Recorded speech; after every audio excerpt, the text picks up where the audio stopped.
Olá, esse é o caso da nossa última sessão clínica, que aconteceu em 15/13 e que foi a primeira deste ano de 2022. A gente abordou o tema de broncoaspiração pulmonar do conteúdo gástrico. Bom, a incidência, a depender da população que você está avaliando, pode ser bastante variável, indo de 1 para 100 a 1 para 4.000.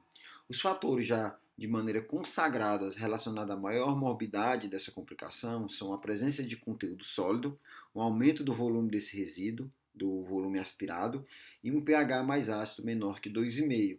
Essa variação da incidência ela está relacionada justamente ao tipo de população que eu estou avaliando, se a cirurgia é urgência ou é uma cirurgia eletiva. Então você pode ter uma grande variação da incidência de broncoaspiração pulmonar.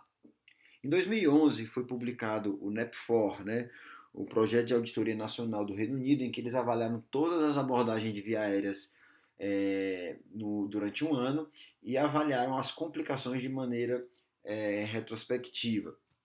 Bom, eles fizeram uma coleta dos casos de maneira prospectiva e a análise de caso a caso de maneira retrospectiva. E eles encontraram que a broncoaspiração pulmonar foi a causa mais comum de óbito relacionado ao manejo de vias aéreas. Então, trata-se de uma entidade, uma complicação bem importante, com consequências potencialmente graves e que a gente ainda tem muitas controvérsias. Bom, esse ensaio ele trouxe na introdução dele uma mortalidade de 4 a 5% e 27% sendo encaminhado à UTI. Essa é uma base de dados da Nova Zelândia e Austrália em que eles incentivam os anestesistas a relatar os incidentes ocorridos durante a anestesia. E após os primeiros 4.000 relatos, eles fizeram uma análise dos casos de broncoaspiração pulmonar e eles acharam 121 casos. A análise desses incidentes ela pode ser, tem que ser levada de maneira bem cuidadosa, já que a gente não tem um denominador adequado. A gente tem aqui a quantidade de casos, a quantidade de casos de aspiração relatados, porém a gente não consegue saber se a quantidade de relatos é significativa, se todos os relatos foram feitos, qual o percentil desses relatos foram feitos relativo a todos os casos que aconteceram. Então a gente não tem um denominador. Quantas cirurgias tiveram nesse período? Então a gente tem que ter muito cuidado ao analisar. Mas essa análise aqui de que quase 50% dos pacientes foram para a UTI, que 35% foram necessitaram de ventilação mecânica e 6,6% de óbito, mostra o quão significativo é essa complicação e o quão potencialmente grave é essa complicação. Outros dados que esse autor traz é que 7 dos 8 óbitos, pacientes apresentavam comorbidade significativa. Então, assim, você tem uma relação com óbitos, mas se o paciente já tiver um nível de gravidade aumentado, o risco de óbito é maior. Apenas 9% com jejum inadequado. Isso mostra que o jejum não é um fator protetor de 100% dos casos de resíduo gástrico, de regurgitação e consequente broncoaspiração. Há que se ressaltar aqui que muitas vezes são casos de urgência e que algumas condições que a gente vai citar a seguir estão realmente associadas a uma redução do esvaziamento gástrico. Também trouxe o autor que em 15% desses casos foi realizada a compressão de cricoide, mostrando que a compressão de cricoide não previne totalmente o risco de regurgitação e broncoaspiração. Por último, uma análise dos casos encerrados, né, esse trabalho publicado em 2001, mostrou que dos 2.500 casos encerrados, quase 2.500 casos encerrados, 115 estavam relacionados à broncoaspiração do conteúdo gástrico. Vale ressaltar aqui que os casos que são judicializados, que são os casos que essa análise avalia, né, geralmente são judicializados casos mais graves, né? Então você vai ter uma quantidade maior de óbito e de dano significativo. E aí ele trouxe, juntando aqui, óbitos com danos graves permanentes, uma taxa de 71%, o que leva a maior chance de judicialização. Ainda nessa análise dos casos encerrados, 49 casos foram associados, 49 dos casos foram em pacientes submetidos à anestesia geral com intubação, né? E o que ele achou? Ele achou que apenas 28 desses 49 foi utilizado sequência rápida. Ou seja, a sequência rápida ela não está sendo ainda utilizada numa totalidade de casos. E um segundo dado foi que a compressão de cricoide foi realizada em quase metade dos casos. Ou seja, a compressão de cricoide não previne totalmente a broncoaspiração e ela também não é realizada em todos os casos. Um dado bem interessante também dessa análise é que 70 casos eram em pacientes com abdômen agudo ou obstrução do trato gastrointestinal. Desses, apenas 51% receberam uma sonda para esvaziamento. E aí vem a primeira pergunta quando você começa a analisar esses editoriais, essas análises populacionais. Que hoje em dia não existe pragmaticamente nenhuma indicação precisa dessa passagem antes da indução. E a gente vai discutir justamente esse ponto. O que realmente nós sabemos, entretanto, é que mesmo seguindo os protocolos mais rigorosos de indução e intubação em sequência rápida, usando as técnicas atualmente disponíveis, a incidência de broncoaspiração não é zero. Isso aqui foi um editorial de 2021, mostrando que ainda existem grandes controvérsias no manejo do paciente com estômago cheio e no manejo preventivo da regurgitação e broncoaspiração pulmonar.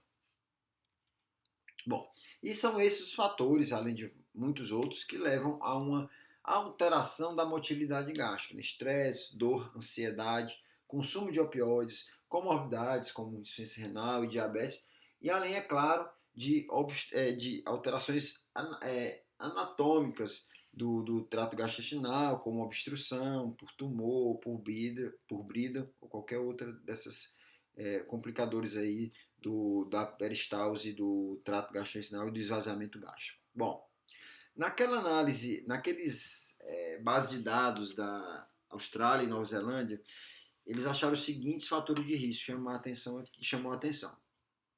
Idade maior do que 80 anos, cirurgia de emergência, procedimento em unidade ambulatorial e o horário, à noite e na madrugada. Um detalhe sobre essa questão dos procedimentos realizados em unidades ambulatoriais é que eles estão menos associados a maior morbidade após a complicação. Muitas vezes são aquelas compressões abdominais que você faz para facilitar a progressão da sonda de colonoscopia.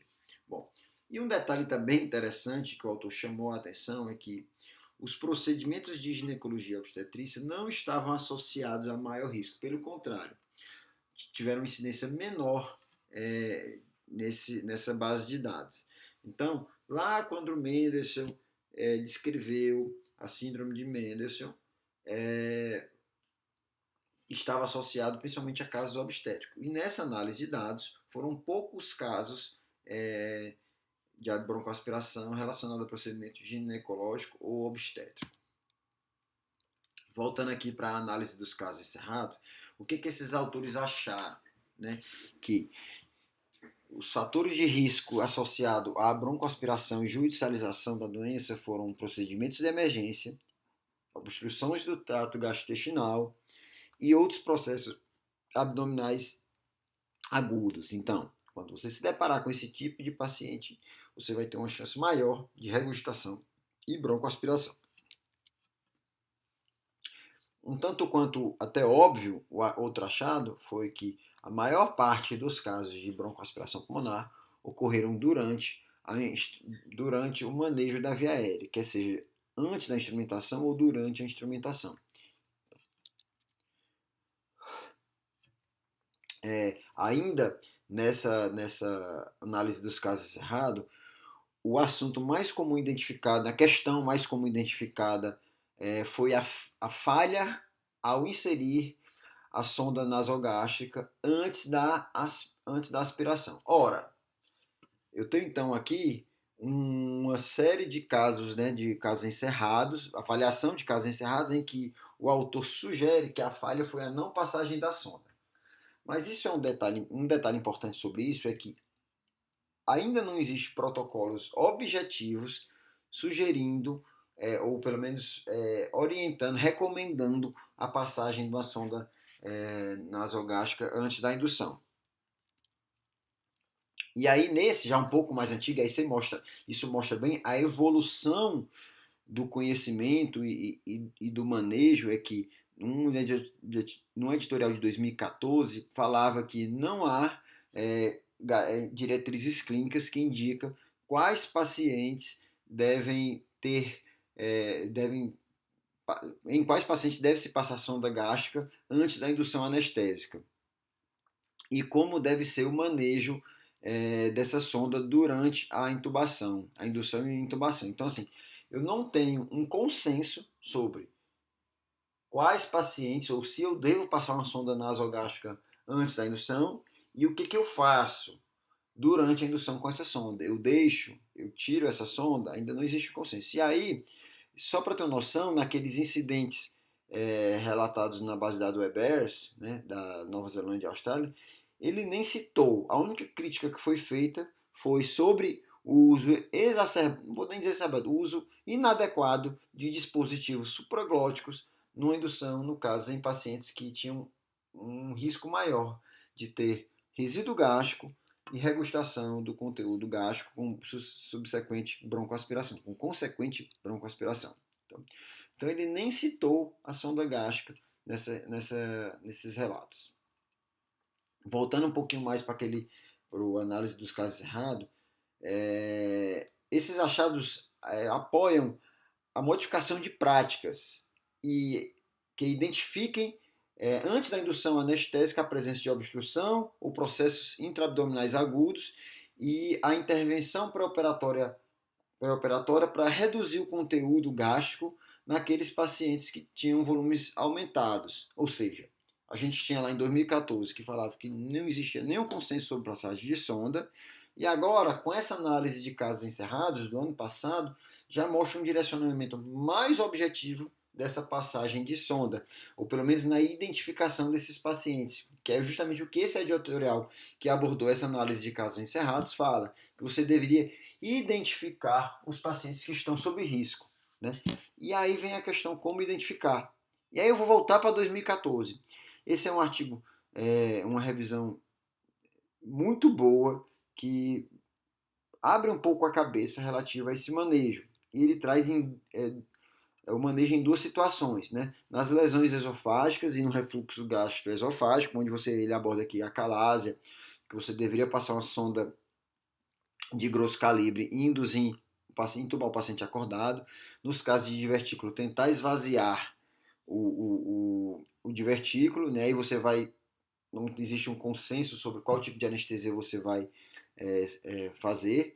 E essa eu queria chamar a atenção porque ele trata de refluxo gastroesofágico. Hoje em dia é muito frequente você se deparar com pacientes com refluxo gastroesofágico usando inibidores de bomba de próton e tal. O que ele sugere? Se o paciente tem via aérea difícil predita, você vai intubar o paciente acordado. Se o paciente não tem, você vai induzir e intubar em sequência rápida. A minha dúvida sobre aqui, eu questiono, é que se a gente for fazer esse fluxo aqui para todo paciente que tem refluxo gastroesofágico, a gente às vezes pode estar indicando de uma maneira excessiva a intubação acordada ou menos a indução em sequência rápida. Bom, mas voltando para o que é o nosso foco maior da aula, que é tratar pacientes com distensão gástrica, com resíduo gástrico, o primeiro passo é avaliar as vias aéreas. E ele sugere que se tiver via aérea difícil predita, a intubação seria acordada. No caso de não haver preditores, você vai ver se já existe sonda nasogástrica no lugar.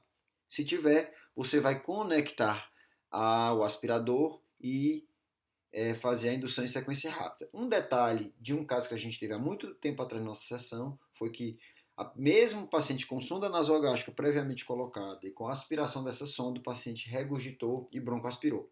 Por quê? Porque a sonda estava dobrada. Então eu sugeri aqui, antes de aspirar, avaliar se a sonda está no local correto, através da insuflação de ar e ausculta do abdômen. Bom, se a sonda não estiver já no local, você vai avaliar, né, se há distensão. E esse é um ponto crítico que eu vou abordar daqui a pouco. Se a partir dos exames você acha que tem uma distensão leve a moderada, você poderia indicar em sequência rápida a indução. Já se o paciente tem uma obstrução do trato gastrointestinal, se tem uma distensão severa, você vai colocar a sonda nasogástrica, e se você conseguir aspirar e diminuir o conteúdo gástrico, você vai fazer a indução em sequência rápida. Caso contrário, você vai entubar o paciente acordado. Então, o que já existe então para melhorar? A gente tinha um direcionamento que era o seguinte: antigamente não se sabia o que fazer. No dia a dia, quem trabalha muito na emergência, provavelmente a emergência onde é mais comum abdômen agudo, alguns anestesistas já têm uma conduta de passar a sonda, mas isso de um aprendizado individual, não existia um consenso. Né? Lá em 2014, quando apareceu essa revisão, que abriu a cabeça para esse manejo, pelo menos para orientar esse manejo, já foi uma mudança de paradigma objetivo. E essas últimas análises de incidentes, de relatos de caso, mostraram uma dificuldade de um anestesista, ou pelo menos um anestesista não fazendo uma avaliação, uma individualização dos casos em que merecia ou não passar uma sonda e que você mudasse o seu manejo a partir de uma avaliação do paciente. Então, bom, e aí o que já existe? Existe hoje em dia já bastante divulgado o ultrassom gástrico, né? Esse aqui ele avaliou quase 200 pacientes submetidos à cirurgia de urgência, em que foi feito o ultrassom gástrico, e aí ele comparou a avaliação clínica com a avaliação ultrassonográfica. Como assim, Germano? Bom, o paciente chegou lá, tem um jejum já de 8 horas, eu não achei que eles tinham uma obstrução gastrointestinal, pode ter uma apendicite, não está obstruído, mas tem todo aquele processo abdominal agudo, e eu julguei que o paciente tinha estômago vazio, ou seja, não tinha estômago cheio, eu não precisaria induzir em sequência rápida. E esse mesmo paciente era submetido ao ultrassom abdominal para avaliar o resíduo gástrico. E aí foram comparados a avaliação clínica com a avaliação ultrassonográfica. O que eles acharam? Que não é uma técnica muito difícil, há um aumento sim de dificuldade com idade e peso, né? Uma duração média de 5 minutos, ou seja, não aumentaria muito o tempo de manejo do paciente. Apenas 9 pacientes desses 200 foi impossível realizar o ultrassom. E a prevalência de estômago cheio nessa população foi de 27%.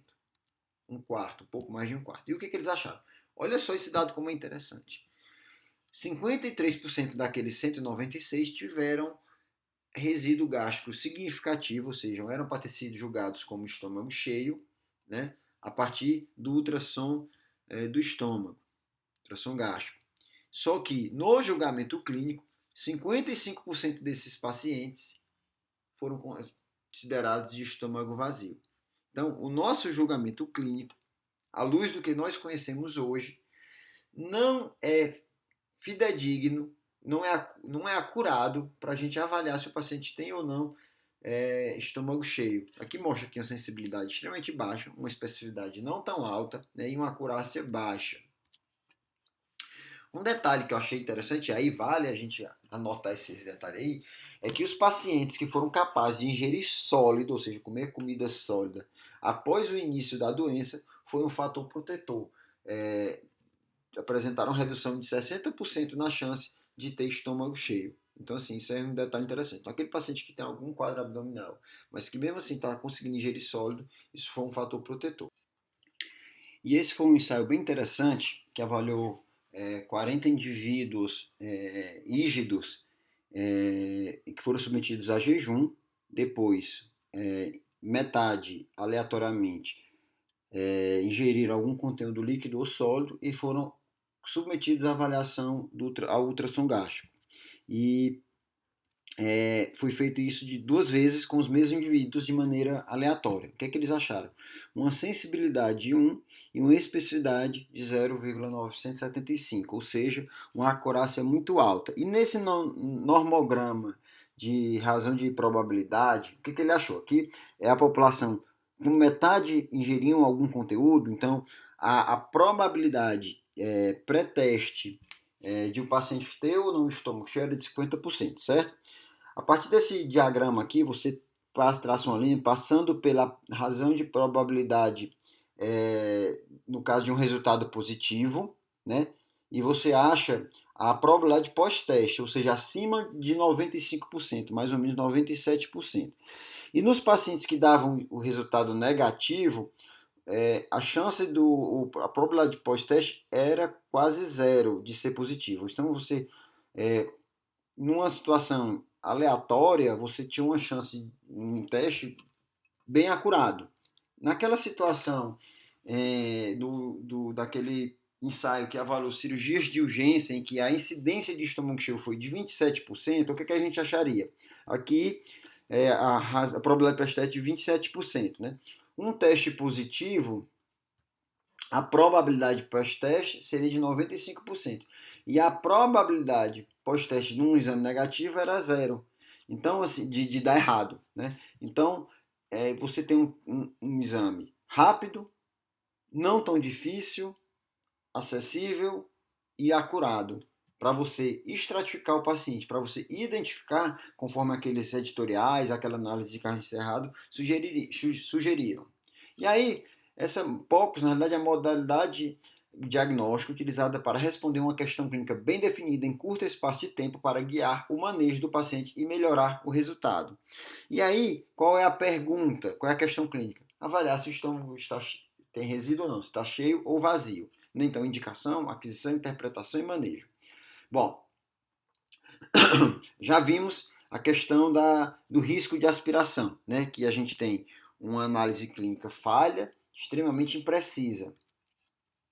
A aquisição, você tem um paciente dorsal horizontal, alguns sugerem levar a cabeceira para sensibilizar o teste, decúbito lateral, sempre que possível, ou então fazer um cefaloclive mais exacerbado, probe convexo, preset abdominal, probe do ultrassom no plano sagital subxifoide, e você vai padronizar as medidas, né, no plano da aorta, entre as contrações peristálticas e fazer pelo menos 3 medidas.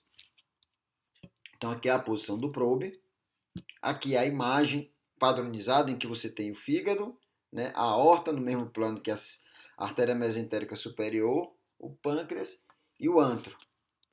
Né? Então a interpretação, ele pode estar vazio, líquido sem resíduo sólido ou espesso ou sólido. No caso aqui, o estômago vazio. Aqui tem algum conteúdo que impede a passagem do som, que pode ser tanto sólido quanto gás, são semelhantes. Conteúdo espesso e conteúdo líquido, certo? Aqui conteúdo líquido com alguma quantidade de gás, que os autores chamam de céu estrelado. Então, você vai fazer essa avaliação. Alguns autores sugerem uma graduação de 0 a 2, em que 0 seria antro vazio, tanto em decúbito dorsal horizontal quanto decúbito lateral. Grau 1, vazio ao decúbito horizontal e presença de resíduo apenas no conteúdo lateral. E aí, nesses casos, eles sugerem que tem que fazer uma avaliação quantitativa. E grau 2, quando está tanto em decúbito lateral quanto em decúbito dorsal, você tem alguma quantidade de resíduo. Bom, é considerado hoje vazio até menos que 1,5 ml por quilo. Né? Isso vai dar 100 a 130 ml. Cheio, quantidade apreciável de líquido, avaliação volumétrica, ou a presença de sólido, né? Que acabei incluindo aqui. E aí existem hoje, lá em 2014, quando eu fiz a primeira vez uma revisão sobre o assunto, existiam várias equações e essa que foi a que se tornou mais consagrada para a avaliação do volume gástrico, que é normalizada pela idade e pela circunferência, a área seccional do antro. Então você tem aqui, você pode medir dessa maneira, com os dois diâmetros, ou circunferencial, que alguns ultrassons trazem essa possibilidade. Então, a partir daí você vai avaliar a área seccional transversa do antro, colocar nessa equação e depois normalizar pelo peso, conforme sugere esses autores. Bom, o manejo É claro, se o paciente tem estômago vazio, você vai induzir normalmente. Se o paciente tem estômago cheio, ou você vai induzir em sequência rápida, ou passar a sonda, que são as outras opções, ou ainda, em uma situação eletiva que o paciente possa esperar, você vai induzir em sequência rápida. E aqui é essa avaliação que ele sugere. Exame qualitativo, você tem grau zero, baixo risco, você pode induzir como você quiser. Presença de líquido, você vai avaliar o volume, grau 1 ou grau 2, e avaliar se tem mais do que 1,5 ml por quilo, e a presença de sólidos é alto risco. Bom, esse aqui é um algoritmo, aquele algoritmo desse trabalho de 2014 que eu sugeri, certo? Eu fiz um outro algoritmo para juntar os dois raciocínios numa diretriz só. Então aqui você tem paciente com distensão gástrica, isso aqui é bem interessante, ficou bem legal. Você vai avaliar a via aérea. Se tiver pressão de dificuldade de via aérea, você vai entubar o paciente acordado. Em caso de ausência de dificuldade de via aérea, você vai avaliar se o tubo gástrico já está inserido, né, a sonda nasogástrica. Importante, se tiver já inserido, checar o posicionamento e a função. Sugiro insuflar com ar e auscultar o abdômen. Aí vai aspirar. Se conseguiu aspirar, indução em sequência rápida, que você diminuiu a pressão intragástrica. Se o tubo gástrico não está inserido, você vai avaliar a distensão, que é justamente onde entra essa novidade, não tão novidade assim, do ultrassom gástrico. Porque dizia para avaliar a partir de imagens, mas não davam dados objetivos dessa avaliação, e foi onde eu incluí a questão do ultrassom. Bom, grau vazio ou grau zero, baixo risco, cirurgia de urgência, você pode induzir em sequência rápida, de uma maneira tranquila. Líquido sem resíduo sólido, você vai ver grau 1 ou menor que 1,5 ml por quilo, sugere baixo risco. Grau 2, aqui está errado, grau 2 ou maior do que 1,5 ml por quilo, você vai ter um paciente de maior risco, ou se tem a presença de sólido. Nesse caso, você vai inserir a sonda gástrica, se conseguir aspirar o conteúdo de maneira adequada, você vai induzir sequência rápida. Se não conseguir, intubação acordada. Bom, era isso que eu tinha para mostrar. Existem outras controvérsias relativo à abordagem da via aérea do paciente com estômago cheio, né, que também é a questão da compressão anticricótica, que já a gente tem outra aula nesse canal. Tem a questão de como é realmente essa indução em sequência rápida, quais os fármacos. Eu trouxe aqui a questão da abordagem do estômago cheio no que toca à questão das sondas gástricas, quando passar, quando não passar, e como é que é essa avaliação de risco e como é que fica o manejo após essa avaliação. Muito obrigado.